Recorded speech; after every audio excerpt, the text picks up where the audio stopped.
Everyone thought party mode was banned. Gone. Eliminated from Formula One. But after just 2 races in 2026, the FIA has confirmed something shocking. It never really disappeared. Mercedes just turned it into something no one else understands. Back-to-back 1-2 finishes. A clear advantage in key moments. And a car that suddenly finds extra performance, exactly when it matters most. So the real question is no longer if party mode exists. It's this: how is Mercedes still using it, without breaking a single rule? Stay until the end, because one hidden detail behind this could explain their entire dominance. Subscribe now, because this changes everything. At first, nobody wanted to say it out loud. Because party mode was supposed to be over. Completely. Regulated. Controlled. Removed from Formula One years ago. So when teams saw those sudden bursts of speed in Australia, they didn't call it that. They called it good execution. Smart deployment. Strong setup. That's what it looked like on the surface. But inside the paddock, it didn't feel that simple. Because engineers don't just watch lap times. They study behavior.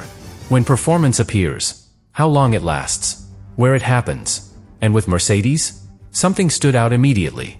The speed wasn't constant. It was selective. Almost intentional. They weren't the fastest car on every single lap. But when it mattered, they always had more. Final sector in qualifying. Key overtaking zones. Moments where track position was at risk. That's when the car suddenly came alive. And that's what made people uncomfortable. Because that's exactly how party mode used to work. Not always on. Only when needed. Maximum performance, on demand. But here's where things get more interesting. Because under the 2026 regulations, you're not allowed to have separate engine modes like before. Everything is much stricter. Much more controlled. So on paper, what Mercedes is doing shouldn't exist in that form. And yet, it does. Just not in the way people expected. Because this is no longer about a button. It's about a system. Energy deployment. Battery management. Thermal control. Software mapping. All working together, in real time. And that's where Mercedes looks different. Because when they need performance, they don't switch modes. They unlock it. Through precision. Through timing. Through understanding exactly how far they can push, without crossing the limit.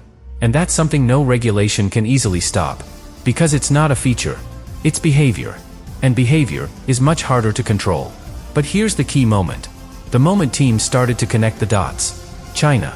Because once again, at the exact moments where performance mattered most, Mercedes found another level. Not for the whole race. Not even for long periods. Just enough. Just when it counted. And that's when the paddock stopped asking if it was coincidence. And started asking something else. What if this is the new version of party mode? Not illegal. Not obvious. But far more advanced. Because instead of turning something on, they're simply operating closer to the edge than anyone else. And never crossing it. And that's what makes it so difficult to challenge. Because you can't point at a single component. You can't isolate one setting. You can't say, this is the problem. Everything looks normal.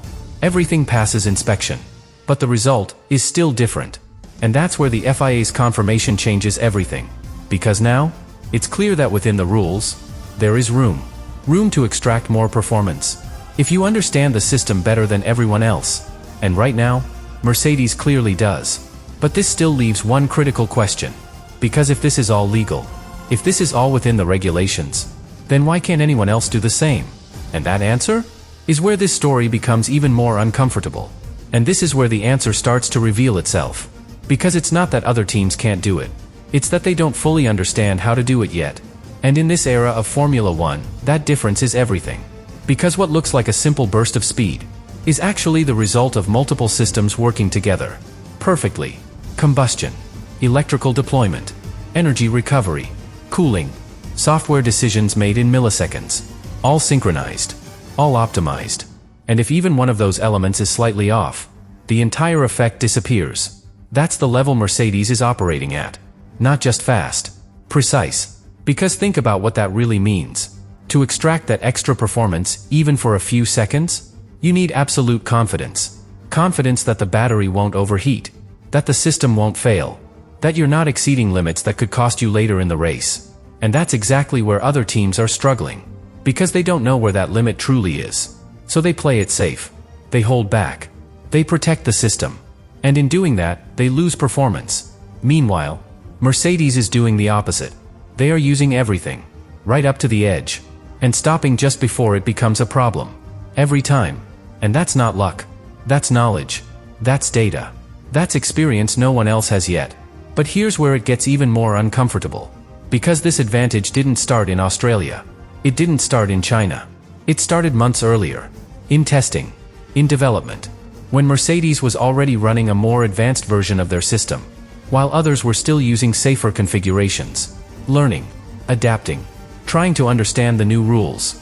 And by the time the season began, Mercedes wasn't discovering anything. They were refining. And that's a completely different position. Because discovering creates mistakes. Refining creates perfection. And that's exactly what we're seeing now. No hesitation. No experimentation. Just execution. But here's the real problem for everyone else. Because this kind of advantage doesn't disappear with a regulation change. It doesn't disappear with a protest. Because it's not based on a single trick. It's based on understanding the entire system. And you can't copy that overnight. You can't download it. You have to build it. Piece by piece. Race by race. Failure by failure.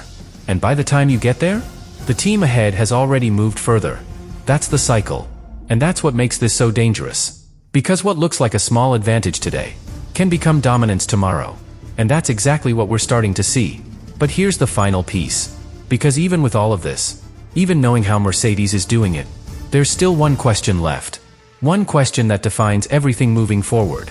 If this is the new version of party mode, and it's completely legal, then what is the FIA actually going to do about it? Because stopping a mode is easy. But stopping understanding? That's something Formula One has never truly managed to do. And this is where the entire situation reaches its breaking point. Because for the first time, the FIA is not just observing. They're being forced to decide. Not about a component. Not about a loophole. About a concept. Because if what Mercedes is doing is legal, then every team has access to the same opportunity. At least in theory. But in reality, only one team knows how to use it like this. And that creates a problem Formula One has faced before. Not cheating, not breaking rules, but redefining what is possible within them. Because the FIA can't simply ban something that is already compliant. They can't just say, stop doing that.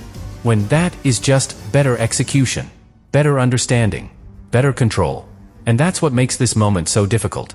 Because whatever decision they make, it changes the future of the sport. If they step in, if they try to limit how energy can be deployed, how systems react under certain conditions, they risk punishing innovation. They risk slowing down progress. And more importantly, they risk targeting one team for doing the job better than everyone else. But if they do nothing, if they allow this to continue, then the gap we've seen in Australia and China might only get bigger. Because now Mercedes knows it works. Now they have confidence. Now they can push even further. And that's the real danger. Because once a team understands the limit, they don't stay at that limit. They explore beyond it. Carefully. Step by step, race by race. And that's how dominance is built. Not in one moment, but in accumulation. And right now, that process has already started. But here's the part no one wants to say out loud. Because deep down, every team knows this. Even if the FIA changes something, even if they introduce new guidelines, even if they try to slow this down, Mercedes will still be ahead. Because they've already solved the most important part. The understanding. The connection between systems. The confidence to operate at the edge without falling over it. And that cannot be taken away. Only chased. And chasing takes time. Time that the rest of the grid may not have. Because championships are not won at the end of the season. They're built at the beginning. And after 2 races, Mercedes is not just leading. They are defining the pace. Defining the standard. Defining what is possible. So now, everything comes down to one final question. Not about legality. Not about regulations. But about reality. Can anyone else reach that level of understanding before Mercedes turns this advantage into something untouchable? And this is where the story stops being about Mercedes and starts being about the rest of the grid. Because at this point, everyone understands what's happening. Not completely, not perfectly, but enough to realize one thing. They are behind. Not just in performance, in understanding. And that changes everything. Because now, the approach shifts. Teams are no longer just developing upgrades. They're trying to decode a system. Trying to reverse engineer something they can't fully see. And that's one of the hardest challenges in Formula One. Because you're not chasing a visible advantage. You're chasing behavior, patterns, Moments where performance appears and disappears. And trying to recreate that, without knowing exactly how it works. That's where mistakes happen. Because to catch Mercedes, you have to push. You have to explore the same limits. But without the same knowledge, that becomes dangerous. Too aggressive, and you risk failure. Too conservative, and you stay slow. There is no safe middle ground. And that's exactly where most teams are right now. Caught in between. Not confident enough to push. Not competitive enough to hold back. And that's why the gap feels bigger than it actually is. Because it's not just measured in tenths. It's measured in confidence. In clarity. In control. And right now, only one team has all three. But here's where things become even more critical. Because the next phase of the season will decide everything. Not the races themselves. The reaction. Because now teams have data. Real race data. From Australia. From China. They've seen the pattern. They've seen when Mercedes pushes. They've seen how the performance appears. And now, they will try to replicate it. Aggressively. And that's where the risk increases. Because the moment multiple teams start pushing toward the same limit, the grid becomes unstable. More failures. More inconsistencies. More unpredictable results. Because everyone is searching for that edge, without fully understanding where it is. And that's when Formula One becomes chaotic. But here's the twist. That chaos doesn't affect Mercedes. Because they already know the limit. They've already defined it. So while others experiment, they execute. While others risk, they control. And that gap becomes even more visible. Race after race. But this leads to one final reality. The one that defines everything moving forward. Because sooner or later, one of two things will happen. Either another team figures it out. They close the gap. They reach that same level of understanding. And the fight begins. A real fight. Or, no one does. And this advantage becomes something much bigger than just early season dominance. It becomes a foundation. A foundation for a championship. Built not just on speed, but on knowing something others don't. And that's the most dangerous kind of advantage in Formula One. Because it doesn't disappear. It spreads. It evolves. It grows stronger with every race. So now, as the season moves forward, the real question is no longer about Mercedes. It's about time. How much time does the rest of the grid have before this gap becomes impossible to close? Because if the answer is not enough, then what we are watching right now is not just the start of a season. It's the start of dominance.